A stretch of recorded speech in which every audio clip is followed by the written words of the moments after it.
प्रदीपचंद्रलेखेव वर्धिष्णु विश्ववन्दिता शाहसुनो शिवस्सैषा mudra bhadraya rajate. Welcome all of you. This is Kushal presenting a small seminar on leadership skills featuring the great warrior and the great king of nation, Chhatrapati Shivaji Maharaj. In order to understand the management skills and the leadership skills of Chhatrapati Shivaji Maharaj, we have to go back in time for nearly 500 to 700 years. Back then, foreign invaders were easily invading Indian lands, defeating Indian kings. India had brave soldiers, great warriors, but we were lacking on leaders. And that's the main reason these foreign invaders could easily manage to come to India to loot us. When Chhatrapati was born, Dakkan region was surrounded by four big empires. Mughal Empire in north, Adil Shahi, Nizam Shahi and Qutub Shahi in south. Father of Chhatrapati Shivaji Maharaj, Shahaji Raje, was Jahagirdar or army officer at Adil Shahi Sultanate. So Chhatrapati was born as a son of Jahagirdar. He was born in a fort, kind of wealthy. But Ma Sahib, mother of Chhatrapati Shivaji Raje, Ma Sahib Jizau knew a real king, a real leader cannot stay away from the people. So he asked young Shivaji to go out and to play with children of farmers, workers, so that he'll get to know who are we in reality and how can we build our own army. And that's what exactly Shivaji Maharaj did. When we talk about great leadership, we have to understand great leader is always a great organizer. So he organized a team. Something which was scattered, he simply arranged it and created a formidable army. First fort that Chhatrapati Shivaji conquered was at the age of 16, and that proves the effectiveness of the leadership. The first fort was Torna, which was taken away from Adil Shahi Sultanate. He got trained under the training of Ma Sahib as well as his guru Dadoji Konde, a perfect disciple. He built his team, and that's how he started his first journey.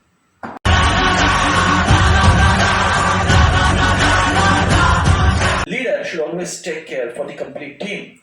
But when you look at the army of more than 5 to 10,000, you cannot go and talk to each and every person. So what can be done? You have to create these second level leaders who can actually take care of each and everyone. Back then, Chhatrapati used to call them as Subedars. When we study the history of Chhatrapati Shivaji Maharaj, we often study different soldiers who fought for Hindvi Swaraj, including Tanaji Malusare, Yesaji Kang, Kondaji Farsan, Netaji Palkar, Baji Prabhu Deshpande, Murar Baji. And all these people, all these Subedars took care of their own teams. And that's how Chhatrapati Shivaji remained connected to each and every person. Again, in the field of leadership, this is an important lesson. A leader should lead from the front, but at the same time, he should equally divide the responsibilities. One should not think that being an entrepreneur, I will do each and every task by my own. But one should have a different marketing lead, different HR lead, different finance lead, different accounts lead. And he has to be connected with all of them so that they will be connected to the further army.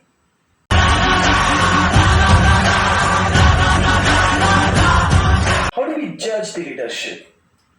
From some mere small problems? Certainly not. When leader could manage to handle a bigger problem, we can definitely say that he is a great leader. In order to stop the nuisance from Chhatrapati, Adil Shah sent one of his best soldiers, Afzal Khan, to Maharashtra. Now for Chhatrapati, it was impossible to beat Afzal Khan in open field. So Chhatrapati asked him for a personal visit. But he always knew that Afzal Khan gonna kill him. So he stayed prepared. Again, an important quality of leader. Leader is always prepared. When Afzal practically betrayed him and tried to kill him, Chhatrapati was already prepared. He took away his katyar and killed Afzal Khan right there.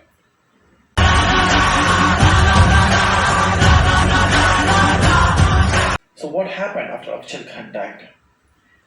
Few soldiers came to Chhatrapati and started talking about enmity about Afzal Khan. He destroyed our temples, he destroyed our people, we hate him. Chhatrapati smiled and said, yeah, he was our enemy till the time he was alive. But now he is dead. And so is our enmity. So cremate his body according to Islamic rituals here at Pratapgarh. Everyone was surprised. Surprisingly, after so many years, that tomb is still there.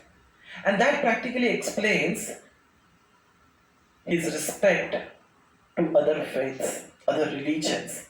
Many a times people try to build his image as a Hindu prince. But as Shafi Khan has described Chhatrapati, he has mentioned that all these soldiers of Maratha army were strictly instructed not to disturb a single mosque. If you find Quran, keep it in a proper place. Don't destroy it because there lies someone else's faith. He had many Muslim soldiers in his army, and that practically explains why he was secular king of India.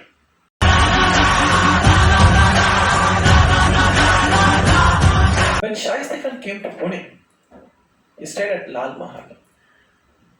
He had an army of 1.5 lakhs. The total army of Chhatrapati was near about 15 to 20,000. That too was fighting against 4 different empires at the same time.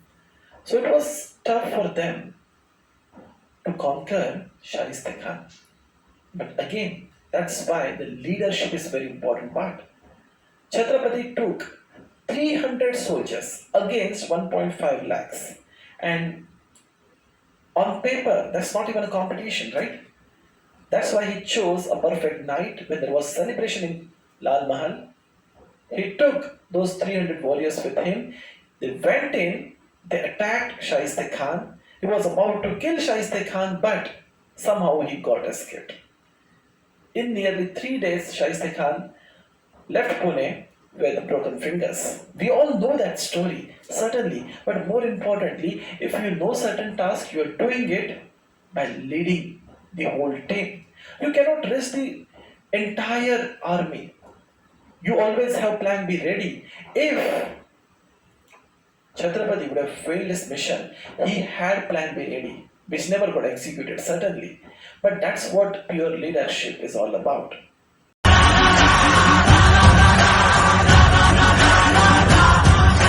Who says leader is always a winner?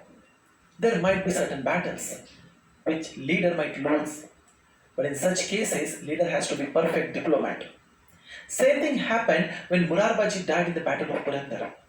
In order to save rest of his army, Chhatrapati took one step back. He offered certain foods and piece of land to Mirzaraji Jai Singh and asked him to stop the battle. Mirzaraji put forward one more condition that Shivaji has to come to Agra to meet Aurangzeb. Chhatrapati, along with his son Sambhaji Rajay, went to Agra, but it was a big trap. He got imprisoned over there. Everyone started discussing that Maratha Empire is now finished. But Chhatrapati had plan B in his mind. Instead of using power, instead of using army, he used strength. And he escaped from there. It was a risky task, but that's what leadership is all about, right? When we look at this whole incident, we realize one more thing, that a leader should always have plan B in his mind. For same problem, he has to have multiple solutions, and whichever is feasible, he has to execute that.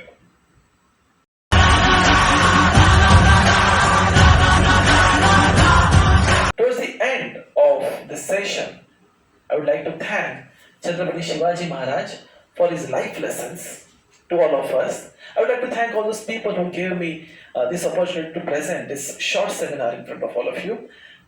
I might have missed many points because there are many things to cover about personality like him. In near future, I'll try to cover a few more points. But till then, thank you all for giving me opportunity to present this seminar.